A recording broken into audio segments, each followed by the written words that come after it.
It's Giddy Saturday, folks. It sure is. I'm Surf's Up. I'm still in Indiana.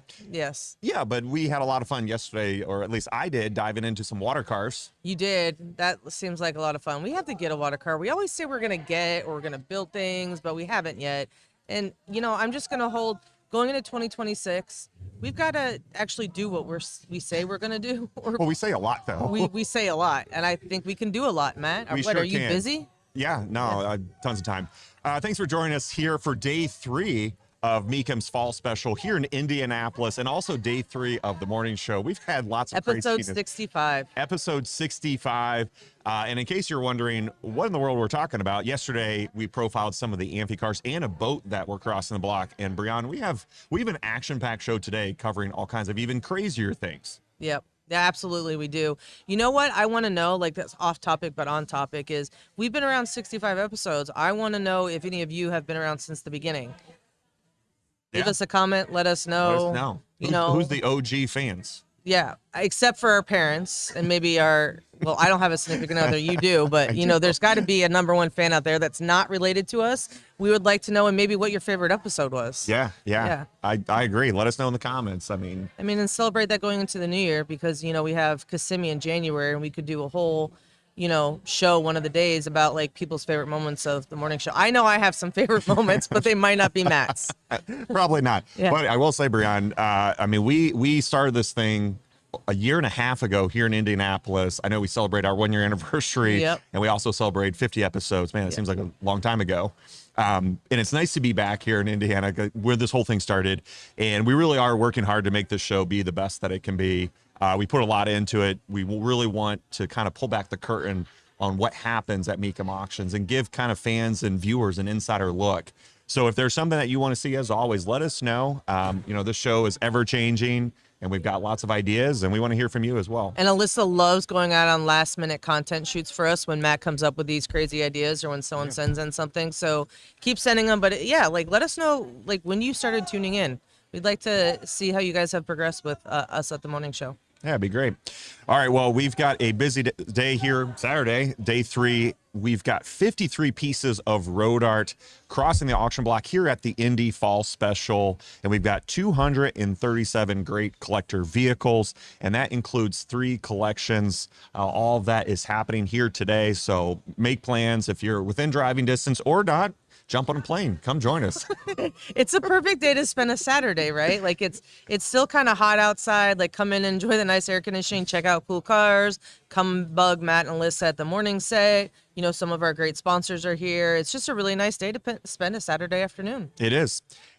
And Brian, one of the cars that's crossing the block today is a very unique build. And I've seen a lot of Camaros. I think you know that. What, are you a Camaro expert, Matt? I've seen a lot of Camaros in my travels, but I've never seen one quite like this. And I got so excited when I saw the consignment, I think it was a month or 2 ago. And I was like, I have to go check that out.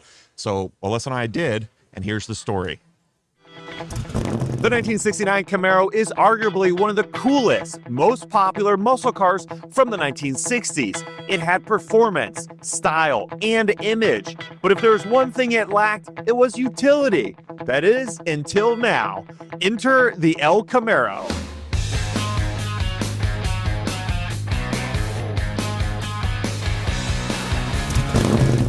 For more on this wild creation, I'm here with Jim, the owner.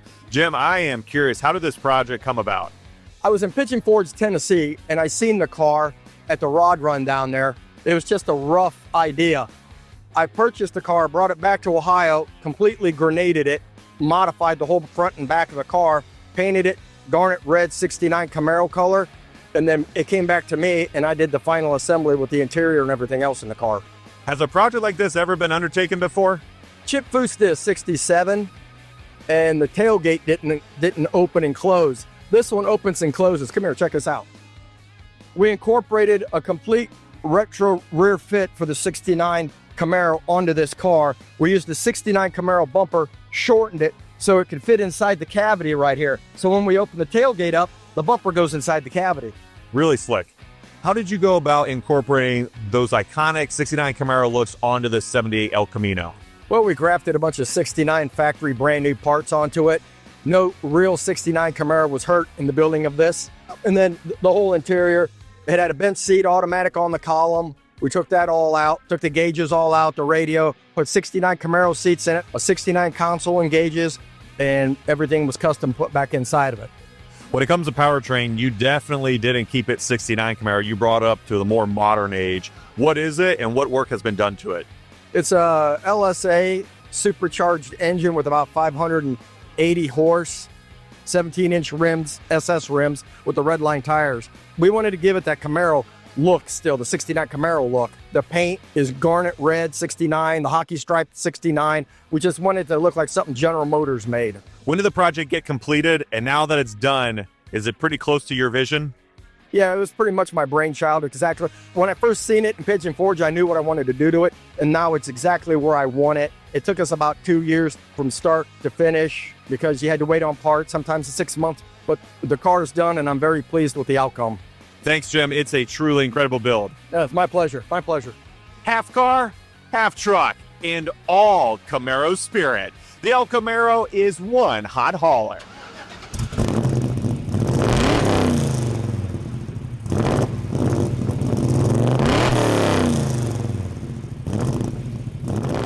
Well, that was a fiery outro. There's so much I love about that piece that you and Alyssa put together. One, I love the name, the El Camaro. I don't know why it makes me giggle, but it does. But then also, he said no 69 Camaros were hurt in the process. Can you talk about that a little bit more? Yeah, so the reason why Jim said that is that typically when you do some kind of a mashup of that, as you saw with that render that Alyssa put together, where essentially he took a 69 Camaro, some of the most notable elements from it, and grafted it onto a 78 El Camino. So what a lot of builders will do is you could go out and find a donor or an actual 69 Camaro. You know, ideally you would hope for a junked one or one that's rusted out where you're not rebuilding the entire car. And when you do that, inevitably you're going to ruffle some feathers, rock a boat. No matter if he had found the most junk, rusted out 69 Camaro, it's just people would come out of the woodwork and say, oh, you should have, you destroyed a real Camaro. You should have saved it. You should have restored it. So the reason why he calls attention to that, Brian, is that he was able to use reproduction, brand new 1969 Camaros. So he didn't, again, modify or alter an original 69 Camaro where there is a big following for people to want to put those back to stock and restore them. So I might have missed it in that segment. Has he done other builds before? So Jim told me that he has done a lot of builds. He actually likes movie cars. So he was telling me about that. He's done some Batmobiles. I think he mentioned a Speed Racer, but he said that this project just kind of spoke to him, and I think he knocked it out of the park. One of the other things about the build, Brown, that's unique is that in 1969, Chevrolet did offer an El Camino. We actually had one here yesterday. But the reason why it doesn't work to put Camaro parts on it is that in 1969, the El Camino was based on the Chevelle, the intermediate size car that Chevrolet offered, where the pony car, the Camaro, slid in underneath it. So you could take a 69 El Camino, but the Camaro is smaller and narrower, so the parts don't fit. Yeah. That's why that generation of El Camino from the 70s, where it was Monte Carlo based, is a little bit more narrow, and it actually works. I think it gives the car so it's not timeless, but you're like, man, it's a little bit more modern than the 60s, but still classic and retro and cool. Takes a lot of research to be able to pull a build like that off. And thank you for all the information. Learning something new every day, folks. And I will say huge thanks to Jim. I mean, he's very excited. It was great chatting with him. I mean, he's the guy that helped, that he's the owner. He completed the build. And I also really like, too, about how he took kind of from the best of Camaro history, where he didn't stick a 396 or even a 427 under the hood. He went modern with the LSA. It's got some tuning on it. In stock form, those are like 530, 550 horsepower, and I think he said he's got a little bit more than that. So it's cool. Like I said in that outro, it's Camaro spirit all the way through. Do we know what lot number is and when it's expected to roll off the block today? We don't, but it's selling today, and I think I'm definitely gonna be on the block. Do you like that? Yeah, it is selling today, Matt. Wow, that's prolific. But yeah, again, huge thanks to Jim and the El Camaro. El Camaro, I love it. It's such a quirky thing. You had a lot of other fun yesterday, didn't you? We had, I think, all the fun. We had it. Yeah. And you were part of it because one of the other things, Brian, is that when you come out to Mecum Auction, there's obviously a lot to see and do. And one of the great areas that you've got to check out is Mecum merch. And so, of course, you and I headed over there and had some fun there. What's in your Johnny Lightning collection? Give me the classics, like this 59 Cadillac and 57 Chevy, all perfect down to the last detail, and they make them like they used to. Classics are great, but I like muscle cars. Hemi Cudas, Chargers, Goats, and nobody does detail like Johnny Lightning. I just got this cool new Johnny Lightning car, and it won't be my last. Hey, that's a White Lightning. That's special. Johnny Lightning. Authentically detailed die-cast replica vehicles. Catch the lightning.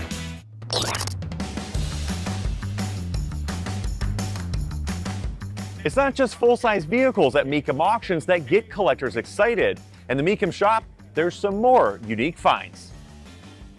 Wow, Matt, look what I found. What? Do you know what that is? I don't. Tell me about it. That's a White Lightning. Those are like super rare. Why are they super rare, Matt?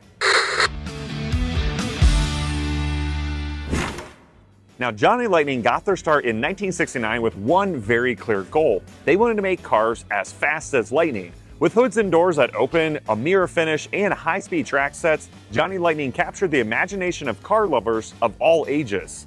That passion for speed even took him to the famed Brickyard, sponsoring Al Unser Sr. as he drove the Johnny Lightning Special to victory at the Indy 500 in both 1970 and 1971.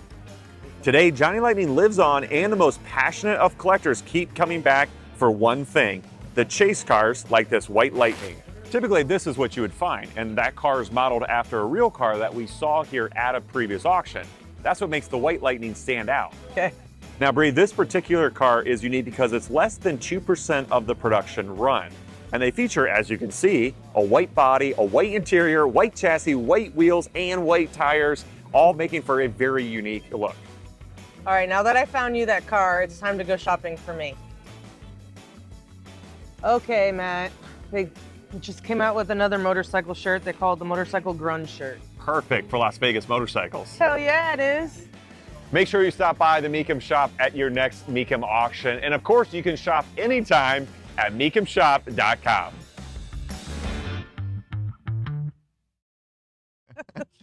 I'm so glad Gene Kelly was on set yesterday for Singing in the Rain. That's what I was just gonna say. What's that song? And Singing in do the you have Rain. any idea I was doing that behind you? I knew you were doing something. I didn't know it was Typically, I'm always doing that. something. You are, Yeah. but yeah, Singing in the Rain. That's great. But And that umbrella is available in the shop. It's not just a fun prop for me behind Matt. it's not. And now you've got me curious. Who was his co-actress in Singing in the Rain? Gene Kelly and. Remember, I didn't focus my I know. time watching television growing up, Matt. I know. was trying to change the world and be a better contributing part of it. Right. Yeah. You and your Scooby Mobile.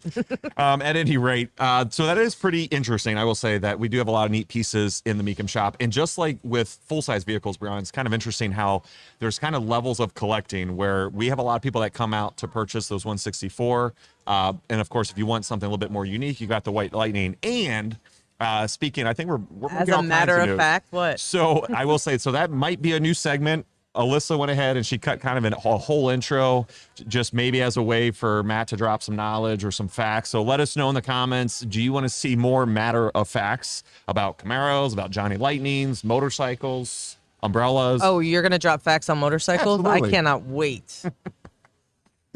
Well, at any rate, we are ready to go with that segment. So let us know if you want that to show up at our next Mecum in the Morning. I'm ready for you to drop some matter of fact segments about painted cars, Matt. Yeah, I see what you did there. Yep. That's good. Yeah. One of the other ways that cars stand out, besides obviously provenance and all that, is obviously how they look. And so we had a very unique trio here, and I wanted to kind of explore that a little bit further. Nothing turns heads faster than an eye-popping finish. And from Mecum's Fall Special, here are 3 unique takes on interesting curb appeal. It's not wild, but an easy way to stand out is to go with a factory-applied unique color combo, such as the case with this 1984 Corvette. While there's over 50,000 Corvettes produced that year, only 3,629 came in this two-tone silver and medium gray color combo. This was the first year for the C4 Corvette, and underneath the hood is a 5.7-liter V8 engine, paired in this case to an automatic transmission with these red leather bucket seats. No custom shop here. This unique two-tone came right from the factory. Now, if your car didn't come from the factory to your liking, you always have the option to wrap it, like this 1969 Pontiac GTO. This one here, it is one of 7,328 convertible GTOs built, but of course the real story here is with this very unique mirrored finish, which the owner states is inspired by the mirrored finish found on Justin Bieber's Fisker Karma. Liking the look so much, this GTO's owner reached out to the vinyl wrap manufacturer to get the same material matching this very wild look as seen on Bieber's car. Just another unique finish and a surefire way to stand out. And then there's the Firebug, a 1969 Volkswagen microbus designed and built by George Barris in the 1970s, purportedly for the Los Angeles Fire Department to use as a parade rig. This is a great example of when you throw the rulebook out and you go all out in truly creating a one-of-a-kind ride. And when it comes to the hue, 40 coats of candy red acrylic lacquer were sprayed over a brushed coarse powdered gold underbase, with those flames being painted in multicolored oranges, yellow, purples, and reds, with Bob Bond doing the pinstriping. And of course, this lowrider goes above and beyond. Now let's get creative. Thinking of your car as a canvas, which creative approach would you go with?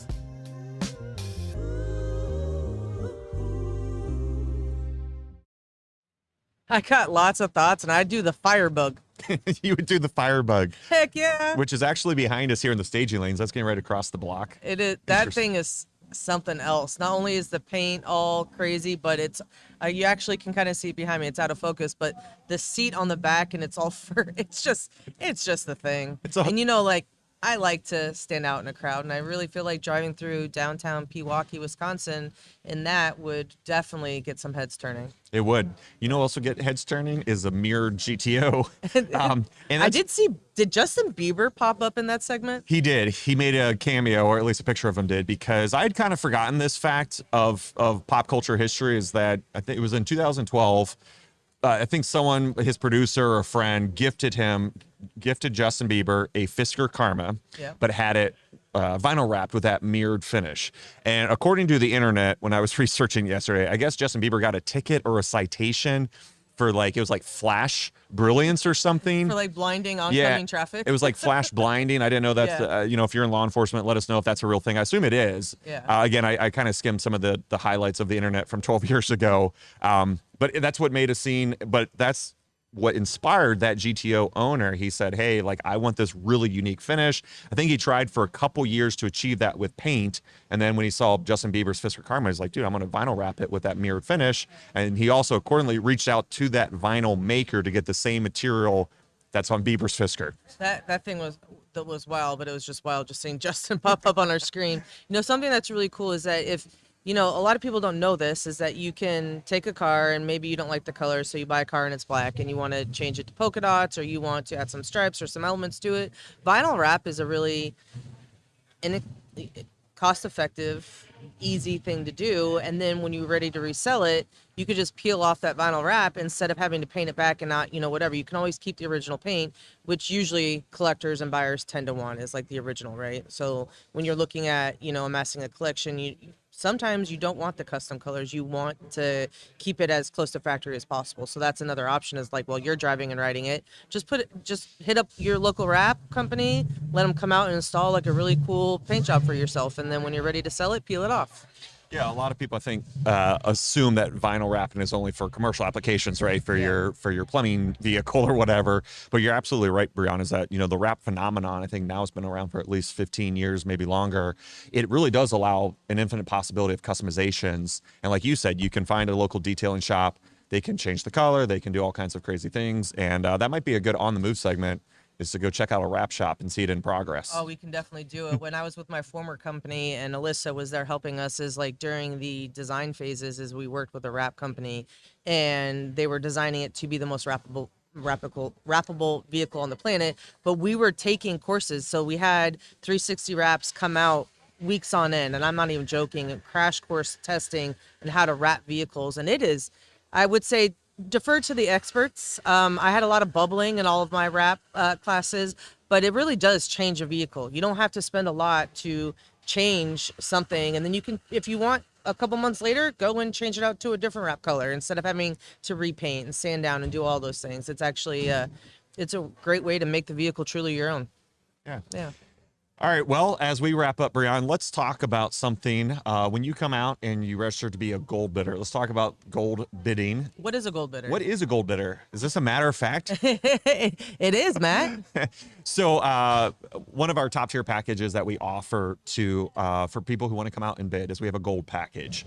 And essentially at the auctions that allows for some exclusive perks that kind of change throughout the year depending on the venue and depending on different things. But we don't offer it at every auction. We don't offer it at every auction, but one of the things that remains pretty consistent is we want to, just acknowledge that, people who are gold bidders, and we have a gift for them.